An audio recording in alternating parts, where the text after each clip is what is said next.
لیکن حقیقت یہ ہے کہ بہت سی خوبیاں جماعت اسلامی کی ایسی ہیں جو دیگر جماعتوں میں آپ کو نظر نہیں آئیں گی. مینجمنٹ ہے, 1 روپے کی کرپشن نہیں کوئی ثابت نہیں کر سکتا جماعت اسلامی میں. پھر ان کے رفاہی کام بہت زیادہ ہیں. جماعت اسلامی کا اسکول ہے عثمان پبلک اسکول, اس جیسا خاندانی اسکول اب تک پورے پاکستان میں نہیں ہے, پورے پاکستان میں نہیں ہے. جماعت اسلامی کی ایک مزید خاصیت یہ ہے, جب بھی یونیورسٹیوں میں ویمن ڈے منایا جاتا ہے, بے حیائی کا دن منایا جاتا ہے, یہ حیا ڈے مناتے ہیں.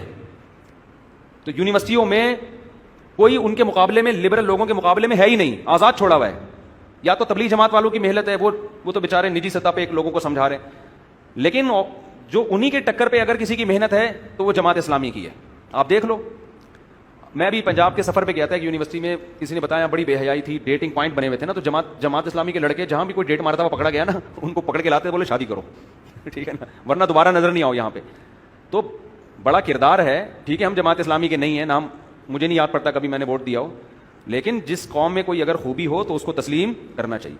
ابھی دیکھو کراچی کے لیے بھی بہت جگہ جگہ بینر گٹر کے بارے میں, سڑکوں کے بارے میں, تو کہیں نہ کہیں ہمیں ایکٹیو نظر آتے ہیں. حیا ڈے, حیا کو پروموٹ کرنے کی کوشش کرتے ہیں. یونیورسٹیوں میں جو لبرلزم پھیل رہا ہے اس کے مقابلے میں بہت بڑا کردار ہے جماعت اسلامی کا, ان کے لڑکوں کا. ٹھیک ہے کچھ خامیاں بھی ہوں گی, لیکن عمومی سطح پہ جماعت اسلامی کے اگر 100 شعبے ہیں نا, 100 شعبے جن میں ایک سیاست ہے, تو صرف اس ایک شعبے میں جماعت اسلامی ناکام ہے, 99 شعبوں میں کامیاب ہے. ان کا ہسپتالوں کا سسٹم, ان کا ایجوکیشن سسٹم, ان کا ٹرسٹ, جتنے پروجیکٹ انہوں نے شروع کیے ہیں, سیاست میں ناکام ہے بس, یہ سیاست میں. لیکن ہر پروجیکٹ میں یہ, میں اپنے بچے کو عثمان پبلک میں ایڈمیشن کرواتا, لیکن چونکہ ایک اسکول پہلے بن چکا تھا اور میری سرپرستی میں انہوں نے کہا آپ وہاں جائیں گے, تو یہاں میری خواہش تھی کہ میں اپنے بچے کو وہاں پڑھواؤں. اتنا زبردست نظام ہے.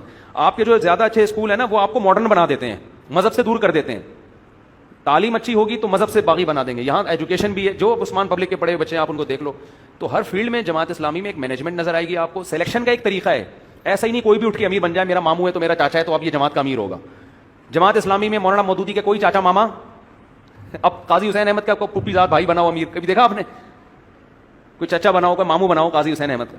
جماعت اسلامی میں امیر کی سلیکشن کا ایک طریقہ ہے, میرٹ کی بیس پر ہوتا ہے. اس میں وہ پورا اترتے ہیں نہیں اترتے ہیں مجھے نہیں پتا, ہو سکتا ہے پورا نہ اترتے ہوں, لیکن ایک سسٹم ہے, سسٹم ہے بھائی, یہ ایک نظام ہے, اس کے تحت جو جائے گا اوپر جائے گا. پیسوں کا ایک سسٹم ہے, یہ پیسے آ رہے ہیں, رسید کٹے گی, کہاں جا رہے ہیں. ایک ایک چیز کا آپ 10 سال پہلے بھی جماعت اسلامی والوں سے حساب لے سکتے ہیں کہ میں نے 10 سال پہلے جو چندہ دیا تھا وہ کہاں گیا. تو ایک مینجمنٹ آپ کو نظر آئے گی. باقی صحیح ہیں غلط ہیں یہ موضوع میں نہیں چھیڑتا, وہ اچھے لوگ ہیں برے لوگ ہیں, یہ بڑا خطرناک ٹاپک ہے, لیکن یہ کہ آپ کو ایک مینجمنٹ بہرحال نظر آئے گی, ایک سسٹم نظر آئے گا. ماما چاچا والا نظام نہیں ہے, پھپھی خالہ والا سسٹم نہیں ہے. تو یہ میں کہتا ہوں 1000 گنا بہت سو سے بہت سی چیزوں میں بہتر ہے. بس اتنا بھی بہت ہو گیا, پتہ نہیں آگے ہوتا کیا ہے میرے ساتھ. اللہ تعالیٰ سب مسلمانوں کی مغفرت فرمائے. اور اگر اس بیان کے بعد میں شہید ہو گیا تو اللہ سے دعا کرنا, سمجھ جانا کیوں شہید ہوا ہوں میں, سمجھ جانا کیوں شہید ہوا ہوں. باقی سیاست میں ناکام ہے وہ, اس کی بہت ساری وجوہات ہوں گی کیوں ناکام ہے, واللہ عالم, یہ مجھے نہیں پتا. پتہ بھی ہوگا تو میں نہیں بتاؤں گا آپ کو, سمجھتے ہو. بس ہماری جو دینی تنظیمیں ہیں نا, وہ سیاست میں ناکام اس لیے کہ لوگوں کے ذہن میں یہ بات بیٹھ چکی ہے کہ یہ تمام دینی تنظیموں کے بارے میں یہ بات شاید غلط بیٹھ چکی ہے, ہو سکتا ہے غلط بیٹھی ہوئی ہو, کہ یہ لوگ دین, سیاست جب اور دین میں ٹکراؤ ہوتا ہے تو پھر سیاست آگے ہے, دین پیچھے ہے. دیکھو دینی جماعتوں کو ووٹ دین کی بیس پہ ملے گا. جب دینی جماعتوں میں لوگوں کا خیال یہ ہوتا ہے کہ یہ منافق ہیں, لوگوں کا خیال یہ ہوتا ہے یہ اسلام کے ساتھ مخلص نہیں ہے, تو پھر لوگ پیچھے ہٹ جاتے ہیں.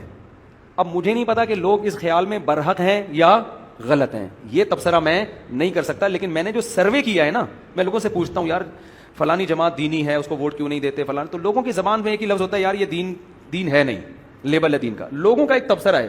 تو ہماری دینی سیاسی جماعتوں کو لوگوں کا یہ اپنا ایسا امیج بنانا پڑے گا کہ لوگ آپ کو مخلص سمجھنا شروع کر دیں, اور یہ سمجھیں کہ یہ دین اور سیاست جب ٹکراؤ ہوتا ہے تو دین یہ ہمیشہ آگے رکھتے ہیں. تو یہ جب تک آپ لوگوں کا اپنا امیج ایسا لوگوں کے سامنے نہیں بنائیں گے, اس وقت تک دینی جماعتوں کے ووٹ مارکیٹ سے کیا ہوں گے, شارٹ ہوں گے. میرا تجزیہ ہے, غلط بھی ہو سکتا ہے, اس کو قرآن و سنت نہ سمجھیں آپ. اگر یہ کلپ میرا مارکیٹ میں چلا جاتا ہے تو میرے خلاف اگر کوئی کلپ آتا ہے تو اسی اسٹائل میں آئے جس اسٹائل میں میں نے یہ کلپ ریکارڈ کروایا. آپ یہ نہ کہیں یہودی ایجنٹ ہے, یہ فوج کا پٹھو ہے, یہ ایجنسیوں کا ہے, یہ اسٹیبلشمنٹ کا ہے, اس نے اتنے پیسے جماعت اسلامی سے کھائے ہیں, اس نے اتنے پیسے JUI سے کھائے, اتنے پیسے PTI سے. یہ بکواس نہ کریں آپ خدا کا واسطہ. میرے اس بات کو قرآن و حدیث نہ سمجھا جائے, ایک تبصرہ سمجھا جائے, تو آپ بھی اس تبصرے کے خلاف پورے تمیز سے تبصرہ ریکارڈ کروا دیں. آپ بولیں ہمیں مفتی صاحب کی بات سے بالکل بھی اتفاق نہیں ہے, تو میں بھی دیکھ لوں گا, ٹھیک ہے بھائی. تو اتنا ہمارا ہوتا ہی ہے کہ ذرا آپ کی رائے سے اختلاف کرو نا تو فتوے بہت دبا کے آنا شروع ہو جاتے ہیں. وما علینا الا